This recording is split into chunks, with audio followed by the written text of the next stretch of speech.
ডাবের পুডিং, আমের পুডিং, ডিমের পুডিং তো সবাই মোটামুটি খেয়েছেন। কিন্তু আপনারা কি কেউ ড্রাগন ফলের পুডিং খেয়েছেন? আমি শিওর এই জিনিস কেউ খান নাই। কারণ এই বুদ্ধিটা আমার ছোট বোনের মাথায় আসে অ্যান্ড সেটাই আমরা আজকে ট্রাই করলাম অ্যান্ড ফাইনালি আমরা সাকসেস। চলেন কীভাবে বানাই সেটা আমি আপনাদেরকে এখন দেখাই।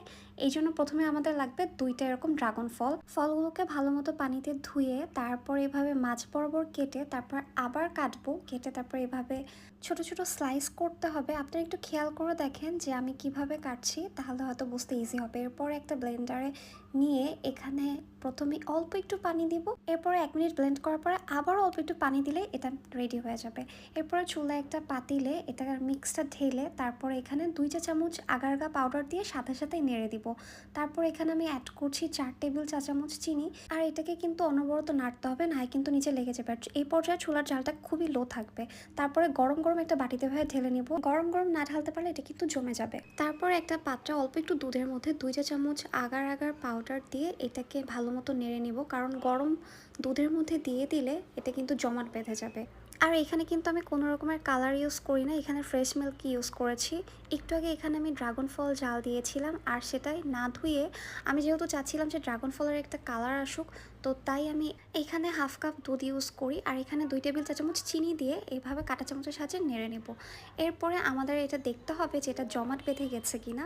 যখন দেখবো যে এটা পড়ছে না, এভাবে জমাট বেঁধে গেছে, তারপর একটা ছুরির সাহায্যে এভাবে 4 সাইডে কেটে নিয়ে তারপর লম্বা লম্বা করে যেটাকে আর কি আমরা বরফি কাট বলি, সেভাবে বরফি কাটে আমরা এটাকে কেটে নিব। কাজটা দ্রুততার সাহায্যে করতে হবে, না হয় কিন্তু ওইদিকে জাল দেওয়া গরম দুধে আগার আগার পাউডার দেওয়ার কারণে ওটা কিন্তু জমে যাবে। এরপরে যে পাত্রে আমরা এই পুডিংটা বানাবো সেখানে আমরা অল্প কিছু ড্রাগন ফল দিয়ে দিব। আপনারা দেখেন আমি কিভাবে দিচ্ছি। তারপরে এটাকে একটু চামচের সাহায্যে সাইড দিয়ে ছড়িয়ে নিব। আমি এখানে আসলে ছুরি ইউজ করছিলাম। এরপর আমি এখানে অর্ধেক দুধ দিয়ে দিব আর অর্ধেকটা দুধ রেখে দিব। তারপরে যে বাকি ড্রাগন ফলটা ছিল এখানে আমি এখন পুরাটাই দিয়ে দিব। দিয়ে দেওয়ার পরে আমি এখানে বাকি দুধটা ঢেলে দেব। তবে আপনারা চাইলে কিন্তু সব একেবারে দিয়েও করতে পারেন, দেখতে সুন্দর লাগার জন্য আমি 2টা লেয়ারে করি। তারপর এটাকে আমি বাহিরে আধা ঘন্টা রাখার পরে ফ্রিজে এটাকে 2 ঘন্টার জন্য ঠান্ডা হতে দিব। তারপর আমরা যেভাবে পুডিং কেটে থাকি 4 সাইডে ছুরি দিয়ে ঘুরিয়ে কেটে নিয়ে তারপর প্লেটের উপরে দিয়ে এটাকে উপর করে এভাবে আস্তে আস্তে করে খুলে নিব। ওহ নো, মাশাল্লাহ মাশাল্লাহ, এইটার লুকটা যে এত জোস হবে আমরা আসলে এক্সপেক্ট করি নাই। কারণ এইটার কোনো জায়গাতে কোনো রকমের কোনো ভিডিও নাই, এটা আমরাই প্রথম করি সারার আইডিয়াতে, যার জন্য আসলে আমাদের কোনো রকমের ধারণা ছিল না যে দেখতে আসলে এটা কেমন হবে। আর এইদিকে আমার নিউ রেসিপি দেখে বিট্টুও চলে আসছে যে এটা কী বানানো হলো।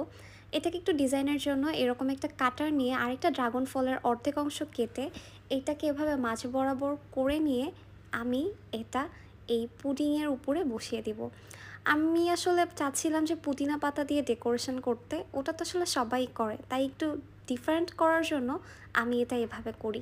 দেখতে তো আসলে সুন্দর লাগছে, কিন্তু খেয়ে বোঝার পালা যে শুধু কি দেখতে সুন্দর লাগলেই হবে, এটার টেস্টটা কেমন। সেজন্য এবার আমরা এটা কেটে নিলাম। এটা মেনলি কিন্তু সারাই বানাইছে, আমি জাস্ট ভিডিও করছি। দেখেন পুডিংটা একদম ভিতরে পারফেক্টভাবে হয়েছে। আর 2টা লেয়ার করার জন্য এই যে নিচে একটু, তারপর একটু গ্যাপ, তারপরে উপরে আরেকটা লেয়ার। ও মাই গডনেস, এটা খেতে এত জোস কেন ভাই! আমি আপনাদের সবাইকে বলবো প্লিজ এটা ট্রাই করেন। দেন এরপর থেকে আপনারা ডাবের পুডিং বানানো বাদ দিয়ে ড্রাগন ফলের পুডিংই বানাবেন ফর শিওর। এইটার টেস্টটা অন্যরকম ভাই, মানে উফ।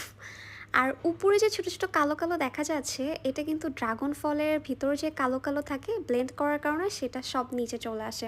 আর আমাদের এই নিউ রেসিপিটা কেমন লাগলো অবশ্যই জানাবেন। আর প্লিজ প্লিজ প্লিজ সবাই এটা একটু বেশি বেশি করে শেয়ার করবেন। Thanks for watching.